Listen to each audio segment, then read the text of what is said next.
اے مریم اپنے پروردگار کی فرما برداری کرنا اور سجدہ کرنا اور رکوع کرنے والوں کے ساتھ رکوع کرنا۔ اے نبی یہ باتیں اخبار غیب میں سے ہیں جو ہم تمہارے پاس بھیجتے ہیں۔ اور جب وہ لوگ اپنے قلم بطور قرعہ ڈال رہے تھے کہ مریم کا کفیل کون بنے تو تم ان کے پاس نہیں تھے، اور نہ اس وقت ہی ان کے پاس تھے جب وہ آپس میں جھگڑ رہے تھے۔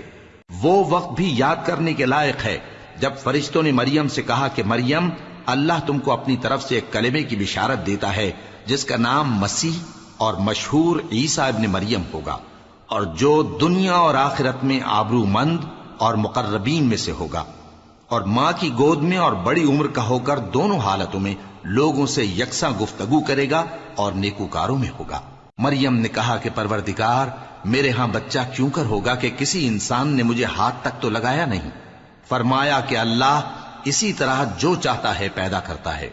جب وہ کوئی کام کرنا چاہتا ہے تو ارشاد فرما دیتا ہے کہ ہو جا تو وہ ہو جاتا ہے، اور وہ اسے کتاب و حکمت اور تورات اور انجیل کا علم عطا کرے گا، اور عیسیٰ بنی اسرائیل کی طرف پیغمبر ہو کر جائیں گے اور کہیں گے کہ میں تمہارے پاس تمہارے پروردگار کی طرف سے نشانی لے کر آیا ہوں،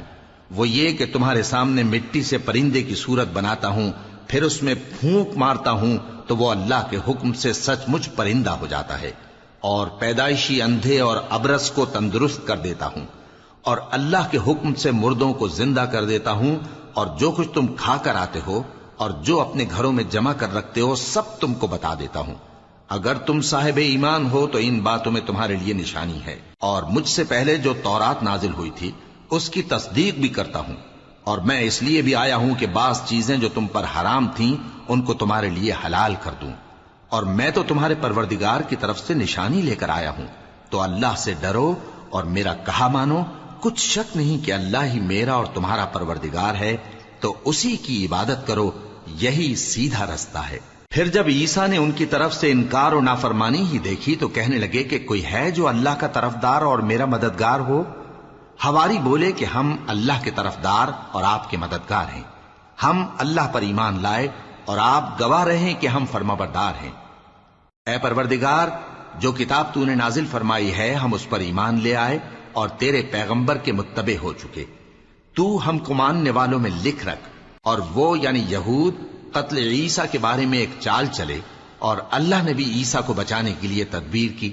اور اللہ بہترین تدبیر کرنے والا ہے۔ اس وقت اللہ نے فرمایا کہ عیسیٰ میں تمہاری دنیا میں رہنے کی مدت پوری کر کے تم کو اپنی طرف اٹھا لوں گا اور تمہیں کافروں کی صحبت سے پاک کر دوں گا، اور جو لوگ تمہاری پیروی کریں گے ان کو کافروں پر قیامت تک فائق و غالب رکھوں گا۔ پھر تم سب میرے پاس لوٹ کر آؤ گے تو جن باتوں میں تم اختلاف کرتے رہے اس دن تم میں ان کا فیصلہ کر دوں گا۔ اب جو کافر ہوئے ان کو دنیا اور آخرت دونوں میں سخت عذاب دوں گا، اور ان کا کوئی مددگار نہ ہوگا۔ اور جو لوگ ایمان لائے اور عمل نیک کرتے رہے ان کو اللہ پورا پورا صلہ دے گا، اور اللہ ظالموں کو دوست نہیں رکھتا۔